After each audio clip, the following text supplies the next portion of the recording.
آپ سمجھتے ہیں کوئی صحابہ کوئی لوہے کے بنے ہوئے تھے کہ کیسر و کسرا کے دروازے جا کھٹکھٹائے؟ ان کی آنکھوں میں کوئی چیز جچتی نہیں تھی. تو جب ساری رات بندہ کیبل دیکھے، ساری رات جو ہے وہ غلط کام دیکھے، تو صبح اٹھ کر تو اس کو جاگ بھی نہیں آنی نماز کے لیے. لیکن جب رات وہ اس طرف کروٹ بدلے کہ لا الہ الا اللہ محمد الرسول اللہ، اس وقت طرف کروٹ بدلے کہ اعوذ باللہ من الشیطان الرجیم، تو شیطان کہے گا مجھے کیوں جوتے مارتے ہو، میں تمہیں جگاتا ہوں، اٹھو تہجد پڑھو، اٹھو تہجد پڑھو، کیا کرتے ہو؟ تو جب ساری رات کیبلیں دیکھنے والے کو کون جگائے گا؟ اس کو کیا پتا شرم و حیا کس بات کا نام ہے، اسے کیا پتا غیرت نام کس چیز کا نام ہے. تو اس واسطے یہ ساری چیزیں اب بند کرنی پڑیں گی. اب ایک ہی طرف چلنا ہے، لبیک کی طرف. کسی کو اگر کوئی پریشانی ہے نا لبیک سے، تو وہ پریشانی ہماری دی ہوئی نہیں ہے، اس کو پریشانی کوئی اور لگی، تو وہ پریشانی کا علاج ہمارے پاس نہیں ہے. ہمارے پاس ادھر کوئی حکیم صاحب ہیں تو میں ان کو کہہ جاؤں گا بھائی ان کا درد مٹھا کرو، ہاں درد اس کا مٹھا کرو. ہمارے پاس کوئی علاج نہیں ہے کہ لبیک کے نعرے سے بھی کسی کو دکھ ہو. میں نہیں سمجھتا کہ جب حضور کی بات آئے، ایک تو بزدلوں لگا نہیں سکے نعرہ، اہل سنت کو غیروں سے جدا نہیں کر سکے، ان کی جھولیوں میں بیٹھے رہے ساری زندگی. اب باتیں کرتے ہو کہ جناب یہ کیا ہو گیا، ہم اہل سنت و جماعت کی انفرادی تشخص بحال کر کے 24 کلومیٹر ہم نے ان کو آنسو گیس کھلایا. آنسو گیس کھلانے کے بعد ربڑ کی گولیاں کھائیں، پھر 4 دن بھوکے رہ کر بھی 4 فٹ بلند ہو کر زمین سے کہتے تھے لبیک یا رسول اللہ، لبیک لبیک یا رسول اللہ، لبیک لبیک لبیک یا رسول اللہ، لبیک یہ منظر ہم نے پیدا کیا. رسول اللہ، لبیک لبیک لبیک یا رسول اللہ، لبیک لبیک لبیک یا رسول اللہ. نہیں ہونی چاہیے. یہ تو میرے آقا و مولا کی. ہاں جی، اب کسی کو کیا اس میں پریشانی ہے؟ لبیک کا نعرہ. مولانا غلام غوث بغدادی فقیر آدمی، مولانا مفتی آصف عبداللہ صاحب، مفتی آصف سعید صاحب، یہ سارے حضرات، یہ شاہ جی جناب 2 ہتھنال سلام، سارے سید جتنے بیٹھے ہیں میری طرف 2 ہتھنال سلام. ہمارے شیخ الحدیث صاحب تشریف لے آئے، یہ مولانا جو ہے وہ لیاقت اظہری صاحب، یہ سارے حضرات ہمارے جتنے علماء، یہ احمد رضا صاحب، یہ سارے نوجوان، یہ ان کے اندر یہ جو دم خم، یہ ایسے یہ حرارت، آپ کیسے؟ میں نے کہا آپ اٹھیں، میں نے کہا نعرے لگائے. یہ بات ممتاز قادری، ایک تو ہے نا ممتاز قادری کا نام بھی نہ لینا، باتیں کرتے ہو. یہ بات ایسے سٹیج پر کبھی ہم نے کر دی نا تو پھر زندگی میں یاد رکھنا، ہم ویسے فقیر آدمی ہیں، بڑے مسکین آدمی ہیں، لیکن جب میرے آقا کی بات آئے تو میں نے تو ان وزیروں کو بھی کہا جو صوبائی وزیر بیٹھے ہوئے تھے مذاکرات میں نے کہا تم ہمارے سائز کے آدمی نہیں ہو، تم ہمارے مقابل کے آدمی نہیں ہو. حالانکہ میرے جیسا آدمی ویل چیئر پر بیٹھ کر وہ ایسے کانپتے تھے. میں نے کہا تم ہمارے سائز کے آدمی نہیں ہو، جب تمہارے بڑوں سے ہماری کبھی بات ہوگی نا تو ہمارے خون سے، ہماری آنکھوں سے ابھی خون نہیں اترا، ہم نے ممتاز قادری کے خون کا تم سے بدلہ لینا ہے. غازی تیرے پیروکار، غازی تیرے پیروکار، غازی تیرے پیروکار. توجہ، میں نے ایسے ہی ان سے بات کی، بالکل ایسے جس طرح وہ سامنے بیٹھا ہوا تھا.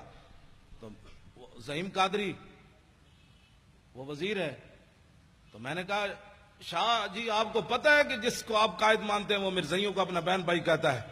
کہا کہ نہیں ہے یہ بات، کہیں نہیں، آپ ایسے باتیں کر رہے ہیں. میں نے کہا دکھاؤ اس کو کلپ. وہ جب کلپ دکھایا تو شاہ جی کو ایسے کہے آنی شروع ہو گئی، منہ پر ایسے کپڑا رکھ کے لیٹرین کی طرف بھاگے. انہوں نے کہا ایسی بات اس نے کی ہے کہ مرزائی ہمارے بہن بھائی ہیں. شاہ جی کو ان کا چہرہ اتر گیا. تو میں نے کہا شاہ جی آپ کیا باتیں کرتے ہیں؟ آپ کو پتا ہے کہ آپ نے 1400 سال تاریخ ہماری مسخ کی ہے.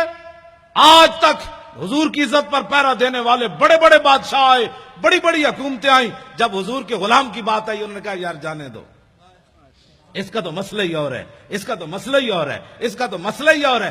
فقہی جزیات بیان کرتے ہو، ہم نے فقہ نہیں پڑھی، امام احمد رضا نے فقہ نہیں پڑھی، پیر میر علی شاہ نے فقہ نہیں پڑھی، غازی علم الدین کے مسئلے میں پیر میر علی شاہ فقہ نہیں پڑھی، سید دیدار علی شاہ فقہ نہیں پڑھی.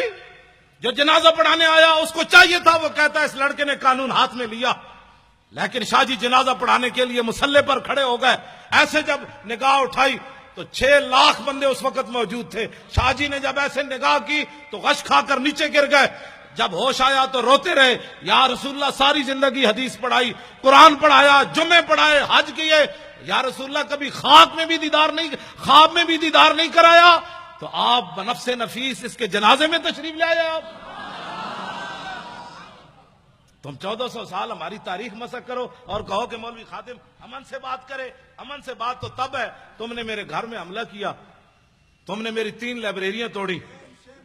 نہیں، میرے 14 سال میرا بیٹا ہے، وہ ہے بھی سکا سا، اور اس کو تم نے مارا، کان پکڑائے رکھے، اس کے جناب آگے سے بھی جناب بوٹ مارے، اس کے آگے سے بھی پیچھے سے بھی اسے کان پکڑایا، گالیاں تم دیتے رہے اس کو۔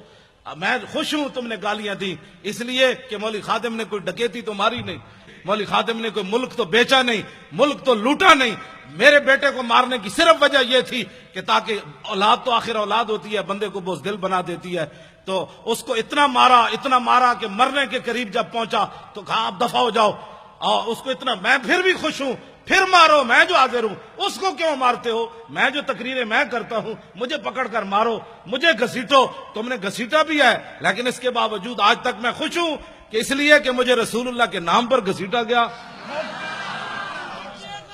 توجہ نہیں، کیوں ماریں گے غازی؟ کیوں ماریں گے یہ غازی؟ ان کے باپ کا ملک ہے۔ لبیک یا رسول اللہ، لبیک لبیک لبیک یا رسول اللہ، لبیک لبیک لبیک یا رسول اللہ۔ بیٹھے بات سنیں، بات میں ختم کرنے لگا ہوں، آپ سے اتنی باتیں ہیں۔ کیوں مارے؟ یہ نعرہ بالکل نہیں لگانا، ہم اپنے بچوں کو پالے اور یہ مارتے رہیں، کیوں مارتے رہیں؟ تو کتنے غازی ماریں گے؟ کیوں مارے یہ کتنے غازی؟ ابھی تو ایک کام نے حساب لینا ہے۔ ہاں، اس کا یہی جواب ہے کہ ہم نے اور کچھ بھی نہیں کرنا، نہ کسی کو جناب مارنا ہے، نہ کسی کو دھاڑنا ہے، نہ آگ لگانی ہے، کچھ بھی نہیں۔